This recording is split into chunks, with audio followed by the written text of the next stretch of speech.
I'm Miwa Messer. I'm the producer and host of Poured Over. And Charles Yu, who I am going to keep calling Charlie through the rest of the show, I'm just telling you all now.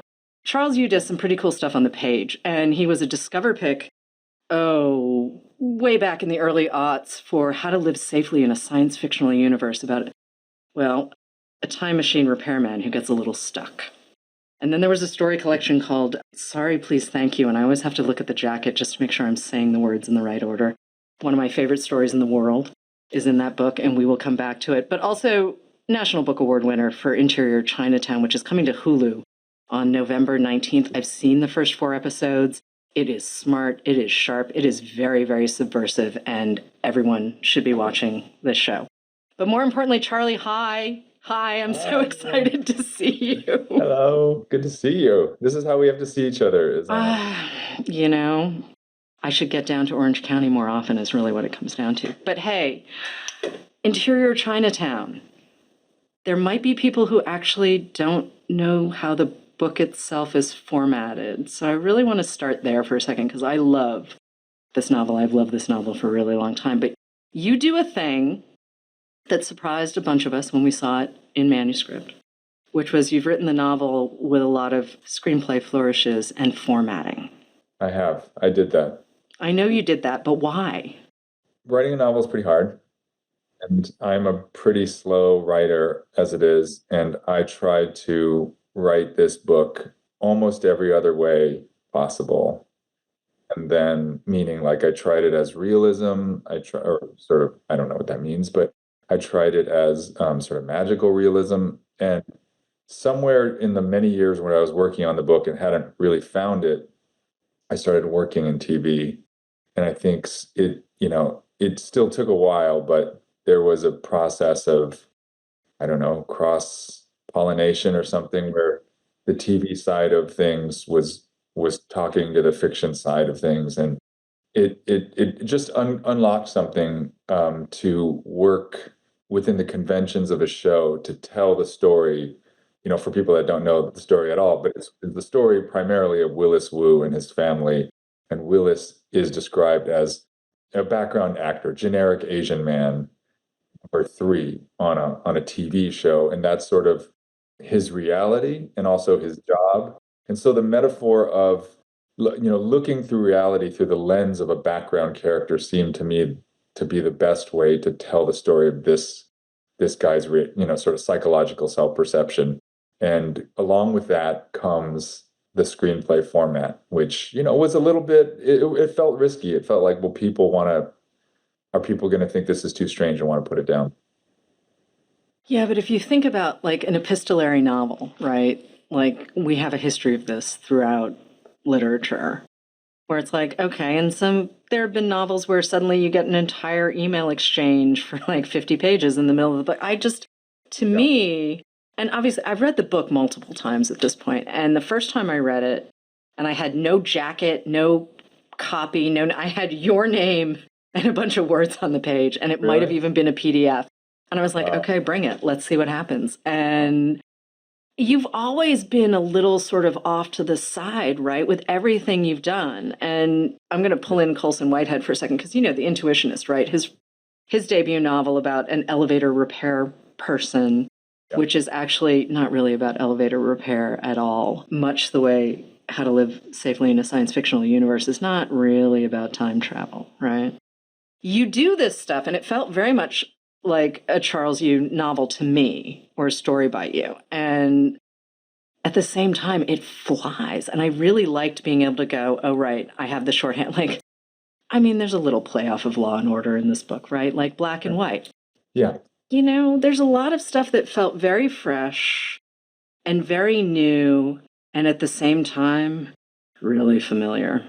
And the really familiar stuff, obviously, is like, well, what does it mean to be Asian American in a world that really does kind of know? And I do feel like Latinos are in a similar situation. It's like you've got sort of American history as it stands and the way we teach American history, and certainly like indigenous peoples too. Like we miss all of these pieces of the story. And one of the things I really love about Interior Chinatown is how subversive it is. Like, your history, you know the law, you know your legal history, but you've also clearly watched a lot of movies and a lot of TV and read a lot of books. Right. Yeah, I have the ingredients that I've accumulated over however long I've been doing this, and it's like, what can I make with these ingredients? And this is what I made. I think in terms of fresh and new, I mean, I'm happy to hear you say that. I think that's for me in the writing of it,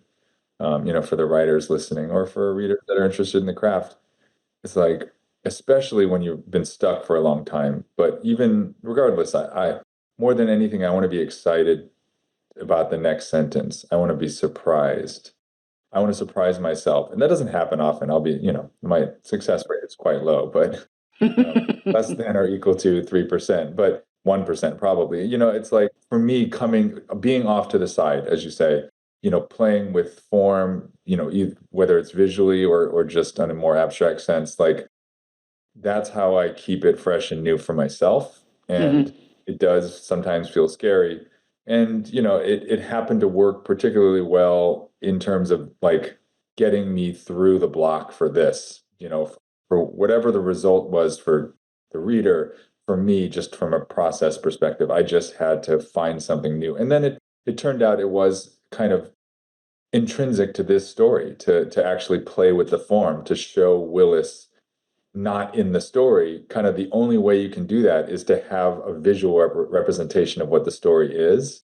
You know, at least in a book form, it was easiest to say, here's the screenplay, here's this guy off to the side. And I still do feel like I'm very much off to the side. The side door is like sort of the only door I'm comfortable coming in, and I sort of have that sort of, backstage, side stage view of things. I don't know. And maybe that does tie in a lot of ways to Willis's perspective. I don't want to speak for AAPI or Asian Right, Americans. right. For my experience, there is something connected there, that the idea that I can't write a story straight on. I don't feel entitled to do it. I don't know that people want to read that story from me, so I got to sneak in through something a little more fun. I don't know. Yeah, but there's nothing wrong with having a sense of humor and a sense of the absurd when you're talking about I mean, we see this all the time in America, right? Like, who gets invited to sit at the table? Who gets to tell a story? Who gets, the last word, the first word, the middle word, a word at all, right? Yeah. And I like the sense of play. I like there's always a little bit of Samuel Beckett in the back of my brain when I'm reading you, because there is a little bit of, wackiness, right? And I know you've said this in the past, and I do want to bring it up sort of early in the show, which is I know you don't have an MFA. You were a corporate lawyer for how long? Like decades, right? Yeah. 13 years I practiced. 13 years of practicing law plus law school. I mean, Yeah, post law school. and I'm sorry, I have friends who went through law school, and that stuff sounds like a grind. None of it sounds fun, like not an inch of it. And here you are writing at night and sort of noodling around and figuring out what's going on and not getting an MFA. Right. Because why would you get 2 terminal degrees? And figuring out what's going on. And then you discover what A.M. Holmes, George Saunders, Donald Bartlemay, kind of in that order. And I love the idea that you're essentially self-taught. Yeah. I self-taught thanks to Barnes and Noble and Borders. That's what we're here for. Cody's, Moe's, indie stores, up and down, Shattuck and Telegraph and Upper West Side. When I was in law school, doing a lot of reading of fiction as well. I didn't do any writing in law school, but yeah, I mean, I still feel these huge gaps there are huge gaps, and there probably always will be, but I'm running out of sort of excuses. I need to actually get to the reading pile one of these years. I don't have an MFA, and so for me, everything feels a little bit like right around the gaps, right around the things that you don't know. And that took a while to get comfortable with. I still feel like I can't really even be conversant with what I'm doing until I've done it and someone smarter than I am explains what they think I was trying to do. I'm like, I think that's correct. I was trying to like there's a professor at UCI, Christopher Fan, who I've said this. I was like, I didn't understand my work really until you explained it to me. And he's like, well, thanks. Okay. that's hysterical. I did not know that. Yeah. I'm like, wait, what? When did the break come, though? When did you just suddenly say, I can't do this legal thing quite? I mean, you'd been married at that point and had kids and everything else, but you really did there's a before and an after, and I'm wondering what that moment was for you, because you've talked about, too, in the past, like you sent out so many stories and had a million rejections and all this kind of thing, but you did finally quit your day job. Yeah, I did. It took a while. I quit 10 years ago. It was thanks to TV, actually. I was somehow hired by the showrunners of Westworld to be in the writer's room for the first season of that show. And that's actually, that comes with health insurance. It came with about half a year's worth of guaranteed work. And that felt like the right moment. It was scary in other ways. But yeah, that until then I was, and I'm sure, oh, I don't know, I'm not sure, but I imagine people are familiar with the kind of conversation around like how do novelists who aren't regular bestsellers, how do you make a living? And a lot of it's teaching. And since I don't teach, it never was the reality was like I think many other novelists and short story writers, you publish. It's not necessarily what brings buys the groceries. So I was very much content with that, happy with it, and then TV came along and sort of became the break. It also explains the 8-year gap between Sorry, Please, Thank You Yeah. and Interior Chinatown. I just had a moment. I was like, wait a minute, I'm doing math. And you were Discover Pick in 2010. Story Collection lands in 2012. Yeah. And then I just remember waiting and waiting and waiting and waiting. And so I think I wasn't totally aware that there was that much television writing happening. I just assumed, you were in a corner somewhere making art. There's so many laugh out loud moments in Interior Chinatown that I think some people were possibly more surprised by. But I had such a good time with this book, and Willis and his mom and his dad and his eventual ex-wife and Phoebe and all of the neighbors and whatnot. But it is this sort of, you've built a world that is familiar in a lot of ways. And like my experience of Chinatown is going to like the 3-block Chinatown in Boston for dim sum when I was a kid. Like I have friends who grew up in Chinatown in New York, and like their experience of the world is so different from mine. And like, the San Gabriel Valley in California, like, yeah, I'm happy to go eat, but I didn't grow up there. And Chinatown in LA is now like 6 blocks. But the world building in Interior Chinatown, part of it's research, part of it is you being in the world. But I want to talk about constructing this version of Chinatown. Yeah.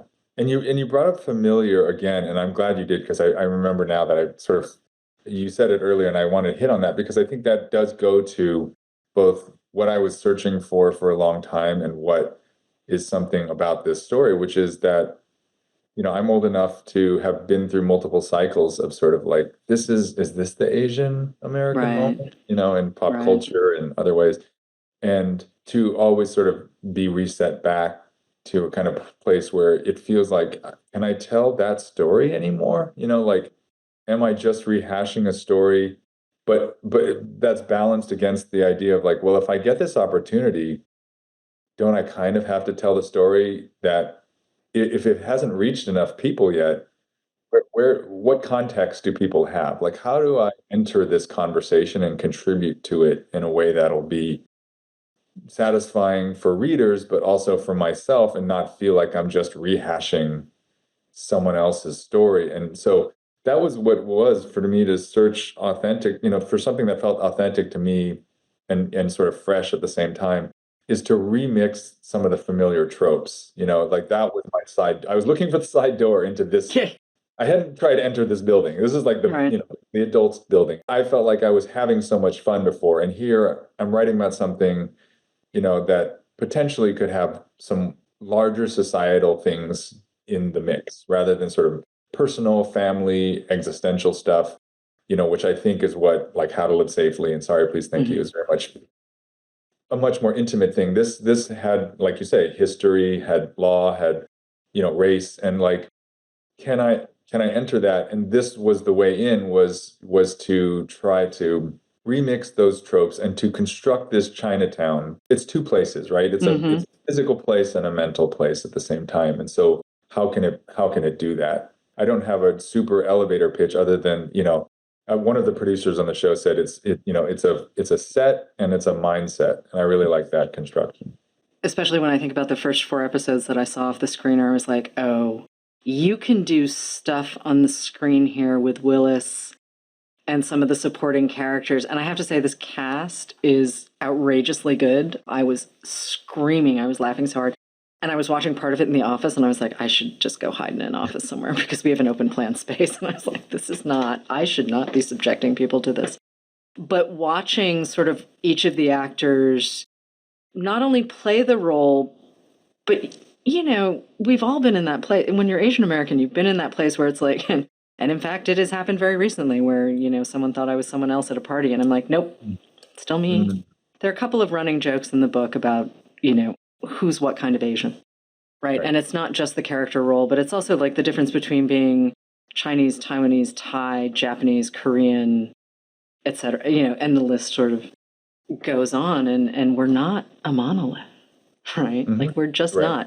And being able to watch the actors play on the screen in a way where I'm pretty sure they don't always get to do, because a lot of them have played Dead Guy Number One.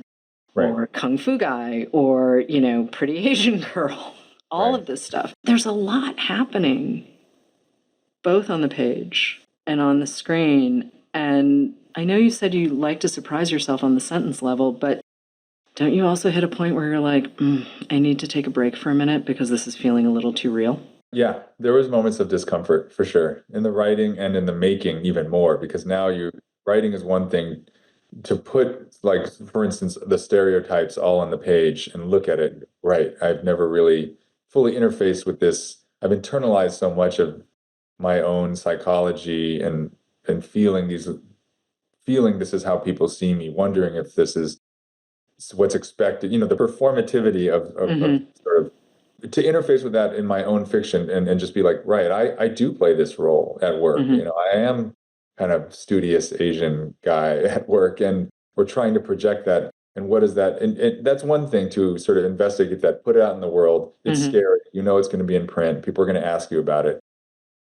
Then to actually write it as, scripts, and then try to, like, you have to explain your vision to like 150 people over and over again over the course of months, if not years, who are going to ask you really granular questions about what is this? What do you mean by this? What is this saying? And then try to help make that sort of story and this world come to life it really is uncomfortable and then I even through all that, I hit a point of, I don't want to say fatigue, but you just you have blindness to it, because you're like, I've been in this world now for literally between starting the book and finishing the show, nearly 10 years. And it's like, is this relevant anymore? Is anyone going to be interested in this? Oh, Charlie.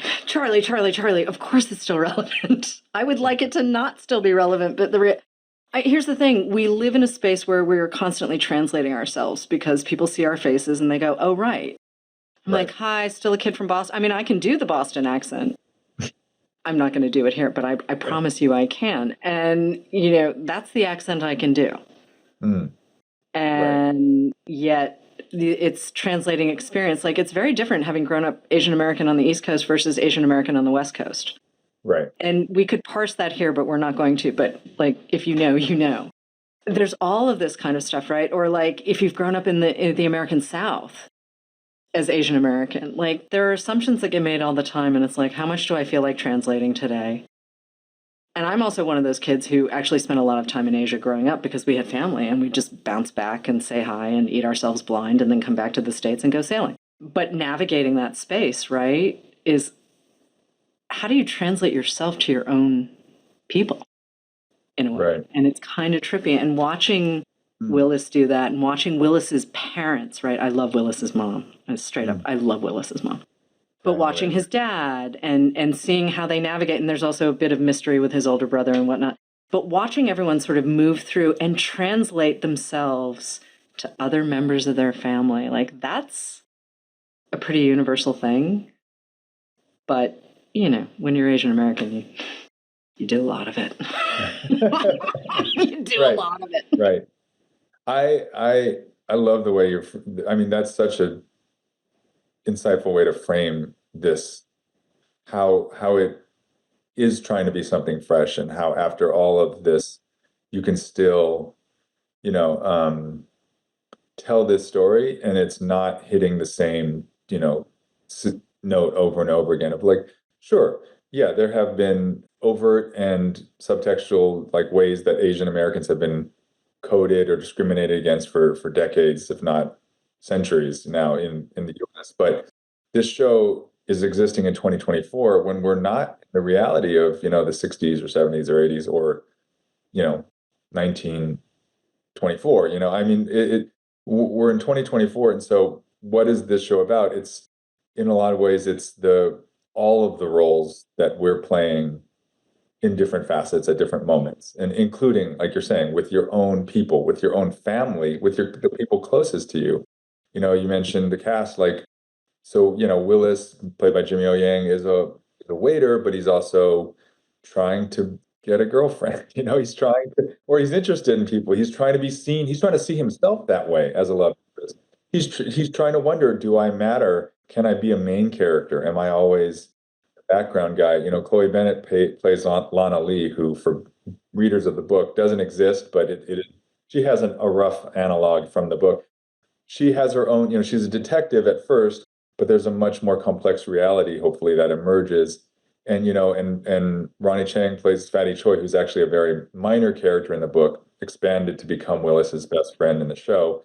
And he's got his own kind of play on roles and he's the best friend, but the best friend should have his own life story as well. And so he becomes his own kind of protagonist. So anyway, back to your framing, I think, and this book really started years ago with a bunch of stories that my parents had told me, and so that is still the emotional heart of the show, even though it gets kind of surrounded by so many layers. This kid, Willis, and his coming of age story, and a lot of it does have to do with him and his parents and their expectations for themselves, for their lives, what's possible, and all the roles that they kind of play with each other and then outwards to the external world.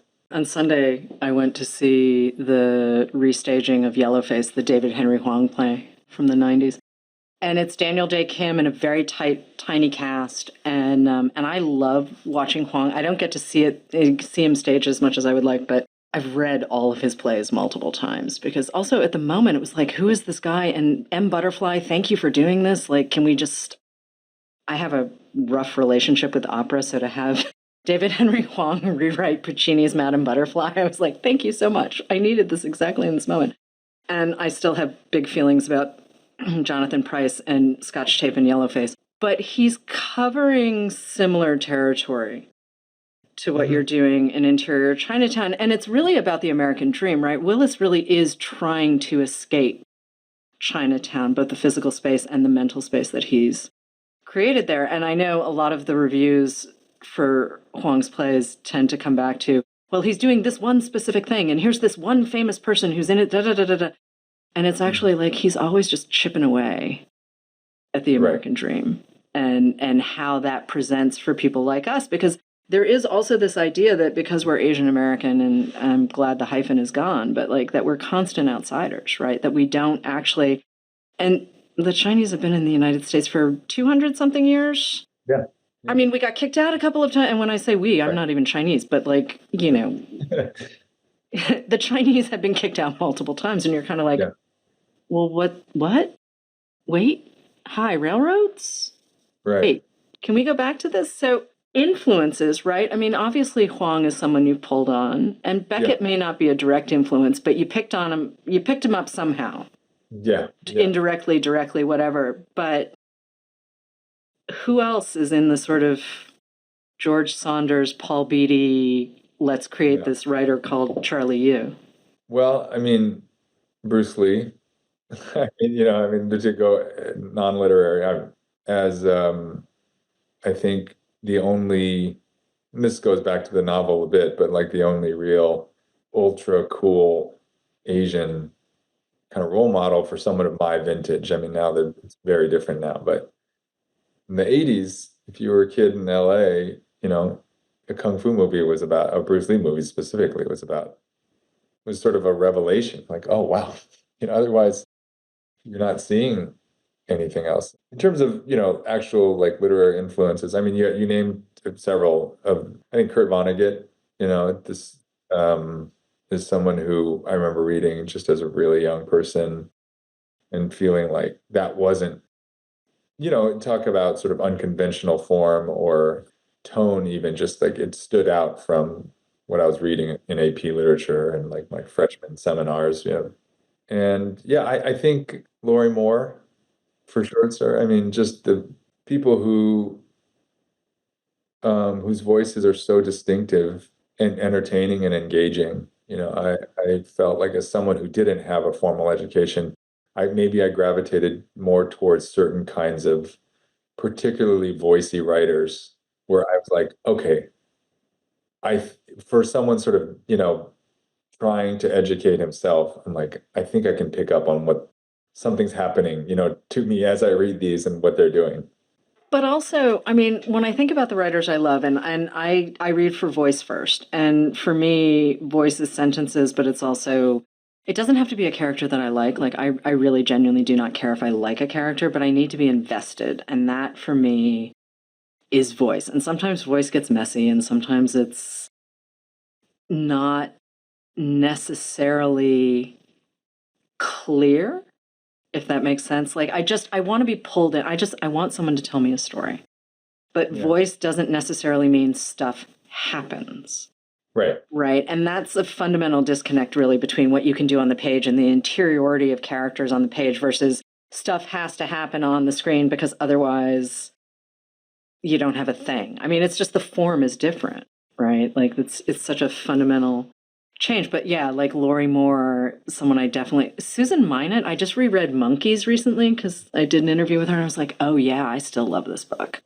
Or like a Jeffrey Eugenides, Virgin Suicides, like all of these things, or Mohsin Hamid's How to Get Filthy Rich in Rising Asia. I was talking about it with a friend the other day, and it's that second person play on Gatsby, and it's you, right? It's Little Bright Lights, Big City, too. All of these things where you're like, oh, wait, what? It's not Middlemarch. It's not Charles Dickens. It's not, and all respect to those, they sit in a different space, whatever, but like, why can't we have something that's accessible and relatable Sure. and a little subversive, right? Yeah, I think Chiang Rai Lee, Jonathan Lethem, too, a couple of, as I started to go, oh, how do you write a novel? And I assumed that you like sat down page one, and then page 340 or whatever. And both of them have worked in different modes and surprising modes. And sometimes, especially in Lethem's case, I think using sci-fi or sort of non-realistic elements into something that feels still very much talking to our world. It's set, it's kind of near world or this world, but with 2 degrees off. And I think, yeah, just they open up possibilities of like, I didn't know you could do that. And so I think in some ways it's harder to write now because it was better when I knew less. It's easier. I'm going to add to your must-read list, though. Ed Park, Same Bed, Different Dreams. Oh, yeah, I've read that. Oh, Yes. good. Okay. Incredible. I feel, all right.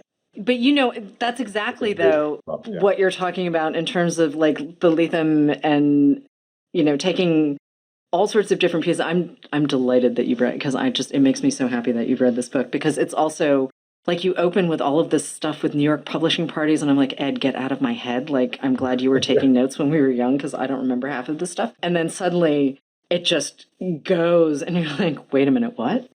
And yet it all works and it all makes sense. And the way he brings together all of those storylines it's delightful. It's a little longer than you write. Yeah. I was like, I think I could probably reach it from here. But yeah, it's I mean, I don't even know. I haven't talked to him about it specifically, but I remember getting it and thinking, oh, this is gonna be, I don't know if I had expectations exactly, but it defies any expectations of what you think it's gonna be.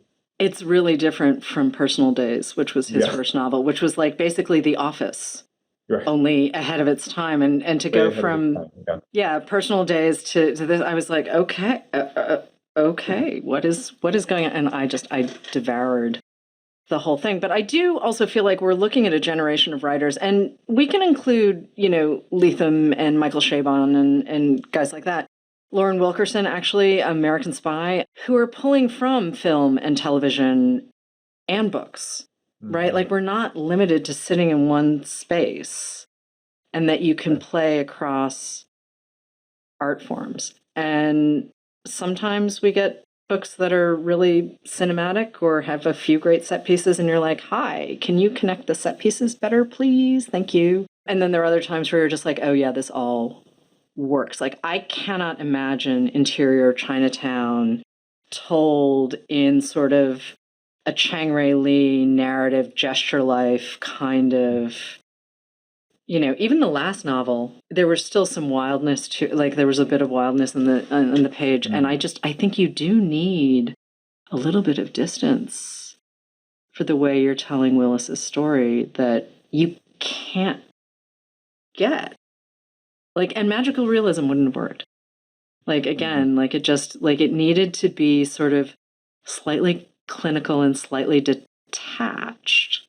It's funny to hear you say that. People also, someone kept describing my writing as I'd never read it and read it as not clinical. Now I can't remember the word. It wasn't sterile. It was, what are synonyms for those words? Sterile is not the word I would use, but I just, there is, and I'm partially thinking too, I'm partially going back to this story of yours that I love. And it's the first story in Sorry, Please, Thank You. And it's called Standard Loneliness Package. Hmm. Right. And this feels kind of like a quintessential Charlie story to me, where it's like basically you can hire someone to have all the feelings for you. Yeah. Yeah. I grew up in New England. People there don't like to have feelings, and they certainly don't like to, express them outwardly. So that story for me plays on so many different levels. It's also, did you read Sequoia Nagamatsu's story collection, How High We Go in the How we Dark? go in the dark. Yeah. Great Okay, book. so he has a couple of stories that kind of echo it in Yeah. sentiment. There's the Hmm. one that's set at like a theme park. It's not quite Hmm. Disney, but where it's like, oh no, not the emotions. Yeah. And I just always feel like when I'm reading you and you're playing with that whole like feelings, right? Okay, this Yeah. humanity thing that you have to step back, and there's a little bit of this Beckett thing happening, the absurdity that we get as a result. So Yeah. Yeah. sterile is definitely not the word you want. I mean, clinical No. is me Yeah. not finding the right word, but sterile does not work, Charlie. It Well, doesn't work. they're all fair, but clinical is closer. I remember now that word this person was using. It was one of the sound engineers for the show said it's hermetically. It feels like sort of hermetically sealed, and I'm not sure what that means. That I'm also means. not totally okay. I'm not totally sold on it. I do understand the reference, the idea that Willis is just in this world and not leaving. Like he can't Yeah, open door, all that kind of stuff. But I think that's slightly too literal for what you're doing. yeah, I think that's right. Because if Willis really didn't want to, I'm also looking up My Year Abroad was the last Chang Rei novel, and Chang Rei Lee novel. It's wild. Yeah, There is wackiness in a million different ways in this book, and it's a little different for him as well. But we're also talking about a dude who started his career with Native Son, which was essentially about a Korean American spy. But like Colson Whitehead had the nomenclature expert book, the yeah. Apex Hides the Like, Hurt, and it's a yeah, similar thing where he's playing, but yeah, that tone is not dissimilar to what you're doing with Interior Chinatown, where you just have to take that step back, let the people do what they're going to do, but also kind of raise an eyebrow and be like, okay, all right, my guy, that's not a great choice, but you do that. And I'm talking to the characters like they're like they're actual real people, but I mean, there are shenanigans aplenty in My Year Abroad, the Chang Rei Lee, and certainly Apex Hides the Hurt, and Interior Chinatown. Sorry, there are a lot of moments in Interior Chinatown that I'm kind of dancing around because I don't want to spoil. I suspect new readers will come to the book because of the show, and there's some moments that I would consider spoilery in yeah. No, I Interior appreciate Chinatown the. stuff that I'm just like, nope, you guys can enjoy reading it for the first time the way I did when I was looking at it. I think it was a bound manuscript. Like, it was the messiest thing. And I was like, okay, I'm good. There are words on the page. I wonder, for those listening to this, if you haven't read it, I'm like, well, the show comes out in November 19th. I don't know when this will get posted. November 19th. You're airing wow. the same day. Oh, cool. So everyone can, because I have a sneaking suspicion when viewers meet Willis Wu and see what Jimmy Yang does in the show, and Ronnie Chang, I mean, the two of them together, there was a lot of very, very raucous laughter in my office. Watching those two and the sense of play and the absurdity and sort of how they define their experiences of Chinatown, of being Asian American, of being, in this world, it's so good. It's really so good. Exciting. But yeah, I love that they both brought flavors and knowledge of and of course their own personal experience that I just could never in a million years have written, and they in particular they just, could, I don't know, there's a realness to their friendship, to their energy together, their chemistry. They're so funny, obviously, but even beyond, like, you've got two comedians, but there's just something really, the difference between their experience and Willis's parents, and just like you were saying earlier, it's not a monolith. And to get inside of this, what's normally a kind of flattened background, in a cop show, it's like, oh, Chinatown, where something shady's happening, right? And the black market for luxury goods or something, they're selling reptiles or whatever it is. But to get inside that and just live the ordinary life and just hear them talking about, whether it's just what they're eating or who they think is, cool or not cool. It's just like, that's the sort of where the book started. And hopefully the show gets you into this strange world, which is this kind of meta, fun cop show, deconstructed TV show world.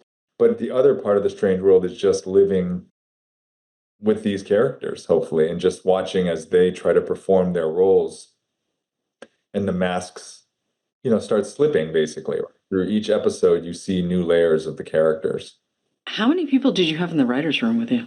Me plus 11 others. They weren't all like officially on the writing staff. It includes but they were all like contributing, pitching. So yeah, it was a sizable. It was on Zoom because it started 2022. It's a little trippy handing over your characters in a way, right? I mean, you spent 8 years with this book before you shared it with the rest of the world.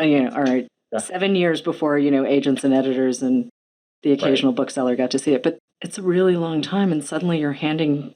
Like, you've already handed it off to readers, right? And I get that, and that's a different experience. And there are plenty of people who feel like they know Willis, and there are plenty of people who think, I understand all of this. But now you've actually got to deconstruct. You've got to translate your own novel for a crew of people who really do, obviously appreciate what you do and how you do it. But it's got to be a little weird. It was more than a little weird. It was moderately weird. Too very weird at times, in a good way. I will say in a good way. And again, sometimes uncomfortable, but overall, wonderful. But it challenges you to think about character in a different way, right? I mean, for sure. Yeah. I mean, when Jimmy or, Ronnie or Chloe or the other cast, Diana, who plays the mom, Time Off, I love her. She's so good. Yeah, she's in the Farewell, for people that have seen the Farewell, and she's so good. And they had questions, Lisa Gilroy and Sullivan Jones, who play the two lead cops on this show within the show, they have questions. They're like, what? And you're like, right, I need to answer that question, because it's one thing to write in prose this idea of an attractive lead on a cop show. It's another thing to try to portray the reality of that. And then so you write it in prose, then you have to, as you say, like, write it in a script, so translate your kind of idea once, and then again, you have to translate it when you're actually shooting it.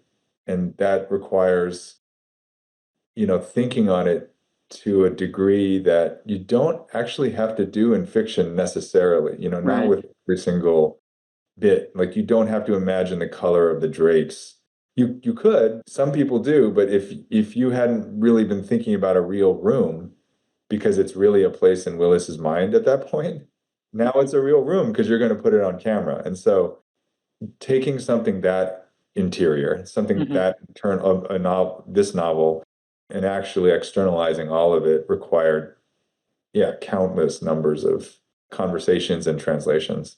In other interviews, you've talked about how you were sort of a bit of an existentialist from the time you were tiny. Yeah. I'm not at all surprised you became a lawyer. I'm really not surprised at all. But, the who am I? What am I doing here? What does it all mean? Yeah. You feeling a little more settled now that you've written Interior Chinatown? Because I can see the progression in your work, right? I've read Yeah. both of the novels and one of the story collections, but the progression to me is very, very clear in sort of where you're going. But where does it leave you, as dad and son and brother and husband, Charlie out in the world, Charlie writer, Charlie guy?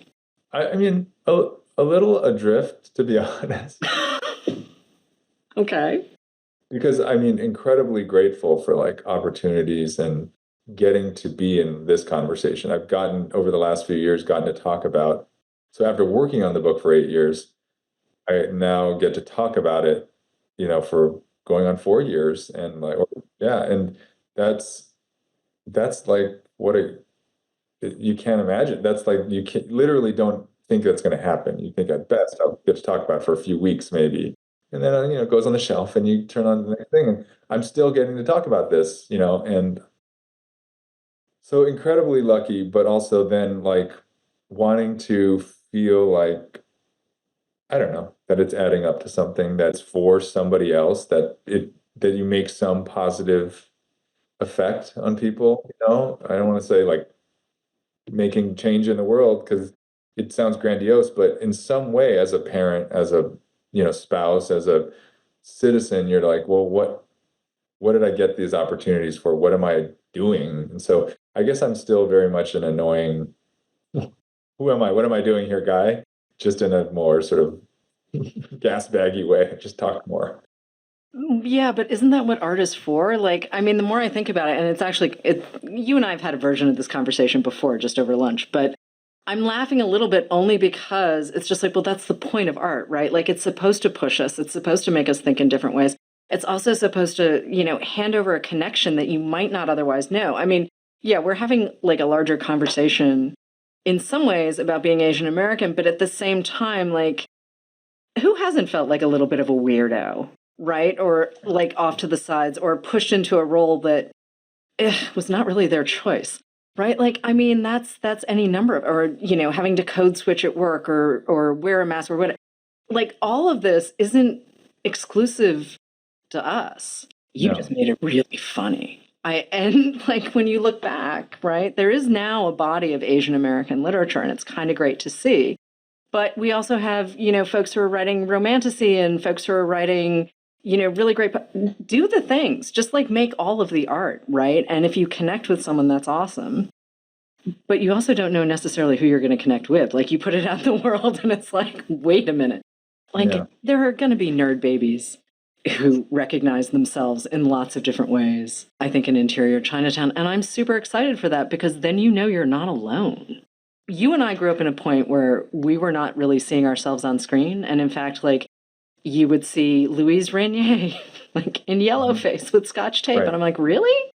Like notoriously the dude who played Charlie Chan in movies for years and years and years was Right. a white guy in yellowface. Like Marlon Brando once played a Japanese tea boy, and I wish I was making that up, and I'm not. So it's like, you know Yeah. what?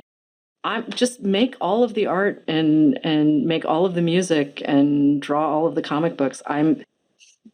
Just take your seat because you just don't know who you're going to connect with. And so, I mean, I'm just really excited that Interior Chinatown is here in a new format. And also, the audiobook is really good. If audiobooks are your thing, the dude who Yeah. reads the audio on this is really good. And there's some good soundtracky stuff Joe de happening. la Fuente, yeah, he was an actor and was on Mhm. Law and Order.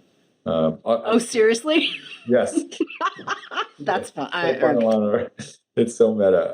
And the in terms of roles, there's a great book, Hollywood Chinese by Arthur Dong, who talks about many things, the progression of Asians in Hollywood, but specifically about how they used to do yellowface and other. But yeah, I mean, what you're saying is so you nailed it. It's like so you know you're not alone. One of the many gifts that I've gotten is how many different, in terms of age, background, ethnicity, race, just like how many different people have I've gotten to talk to about since publishing the book that do see themselves in Willis or in his mom or in any number of characters, and connect with it. So, yeah. All right, before I let you go, though, are you maybe working on a new novel? I know you have a day job. I know you have stuff to do. I know you have kids to raise. Is there maybe a new novel in the background? There is. Yeah, there is. I mean, hopefully it won't take 8 years, but it's already been 4 years. So, Yeah, I know. I'm trying not to count out loud while we tape, Charlie. I'm really trying to sit here quietly and be Julie's like, there, my okay. agent, Julie's counting, I think. But that's her job. And I'm just Yeah. going to sit here quietly and go, okay. I feel it. I need the pressure. I need your pressure. I need her pressure. All right, dude, I need a new book. Sorry. There's plenty to read, but like, because I'm also curious to see where you are now as an artist and as a writer. Again, like I've watched the development of your career over, 14 years. Yeah, because honestly, I started reading you with How to Live Safely in a Science Fictional Universe. There is a story collection before that. But so, I mean, 14 years of, this is really interesting. What is this dude doing? Where is this going? Watching you stretch has been fun. And I'm like, okay, so what's next? That's my official what's next. Charlie, hurry up. Okay. Cool. Do I get to come back here and talk about Yes. Okay. Although I think we should tape live in Los Angeles. I think that's what we should do. We should go into a store and just take this act on the road because honestly, it's so great to see you. I really appreciate the time. You too. Yeah, really good to see you. Hello, readers. It's time for another TBR Top Off. We're going to recommend a couple of great books to pick up when you stop in for your copy of Interior Chinatown. I'm Mark at my Barnes & Noble in Cincinnati, and I'm joined by one of my all-time favorite book buddies, Jamie, out in Kansas. Hello, Jamie. How are you? Hi, Mark. I'm great. Thank you. So I'm going to go ahead and have you kick things off. Both of us really love Interior Chinatown. I think we're both very excited for this upcoming show to really reignite a readership for this book because everybody should read this book. But I'm going to go ahead and have you take the reins for now. Sure thing. Yeah, I am beyond excited to see it. It was a book that I feel like I was pressing into people's hands when I read it a couple of years ago. I love how smart it is. I love its unique structure. And I think it's kind of hard to find a peer book to recommend because it is so unique. But as I was thinking about it, I thought about the hilarious and sharply satirical, excellently acted and adapted Academy Award winning metafiction film American Fiction, which I think approaches the mood and the themes of Interior Chinatown. And lucky for me, that film is adapted from a book, right? It's Percival Everett's novel Erasure. I have to just start with Percival Everett in general because he's such a powerhouse. I think he's having a killer year between winning the Academy Award for Best Adapted Screenplay of this novel and publishing his newest novel, James, to just astounding commercial and critical success. I think he's about to win several more awards this year. And he's published an entire backlog of smart, sharp, weird in the best way, darkly humorous novels that grapple with the complex challenges that mark everyday life for African Americans. And for me, it's really hard to believe that this novel has been out there for 20 years and everyone hasn't read it yet. But Erasure follows Thelonious Monk Ellison, who is a serious writer and an academic who cannot get anyone to publish his latest book. There's a lot of turmoil in his personal life. His mother has dementia. His siblings have their own problems to deal with, and they're not there to help him.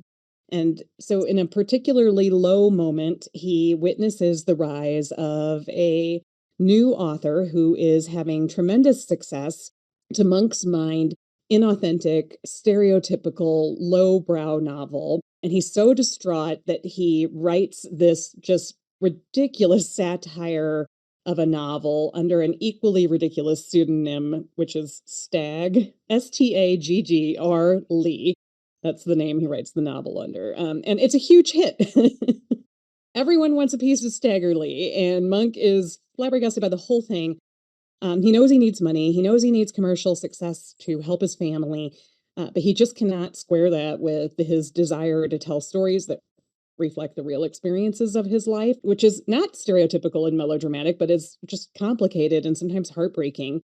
And the treat, I think, for us, the readers, is that we get to read the entire Stagger Lee book. It's My Pathology alongside Monk's story. And the dissonance of the satire taking off while Monk's real life gets swept up into it, it just creates so much tension and dark humor, and that's a Percival Everett trademark if there is one. It's really a treat to read. And who doesn't love a book within a book? That's one of my all-time favorite storytelling devices. There are layers of storytelling at work here, and it'll just blow you away, I promise.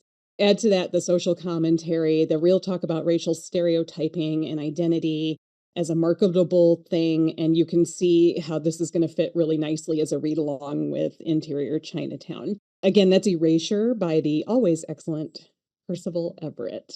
Mark, what are you recommending? Oh, God, that book is so good. Absolutely. Could not have picked a better pick, but mine is pretty darn good, I have to say. So, in thinking about satire, in thinking about something that is deeply funny, but also deeply moving, it made me think of a really fantastic novel called Disorientation by Elaine Shea Chow. Ooh, this book. It is wild and smart and such a fun ride, and it really captures so much between its pages. On the surface, we follow Ingrid. She is infuriating, but also so magnetic and compelling to read. She is an 8-year PhD student. Not so typical. And she's been researching this poet, Xiao Chao, and basically she's just as over it as her university is, because she's dragging her feet. She thought this was my way and this is what I'm going to do. And it just sort of languished for so long. And everybody's impatient, including herself. But then she discovers this strange note that kind of relates specifically to this poet, but really just upends what she thought she was researching, upends a lot of academia, and really just kind of sets her messy life on fire. This is a mad adventure. Again, she is an infuriating protagonist, but I love her so much. Just some of the choices that she makes are just so bad. But it's also peppered with very absurd side characters and really quite smart observations about Asian Americans, about academia, about how those two worlds can connect in very kind of unsettling ways. Basically, if a perfectly timed academic eye roll was a novel, it would be this book. It's a lot of fun, has a lot to say. I think it's something that more people should be kind of reaching for. The cover alone should pull you in general. It's just like lovely and pink and messy and sloppy and wonderful. So check out Disorientation, and that is by Elaine Shea Chow. It is fantastic. But guess what? That's all the time we have for today. Thank you so much for tuning in to Poured Over. Please make sure to give us a rating and subscribe so you don't miss anything. You can also follow us on our socials at Barnes & Noble. I'm Mark. You can follow my home store at BN Westchester. Jamie, where can we find you? My home store is at BN Plaza KC. All right, everybody. Thanks for tuning in. Happy reading.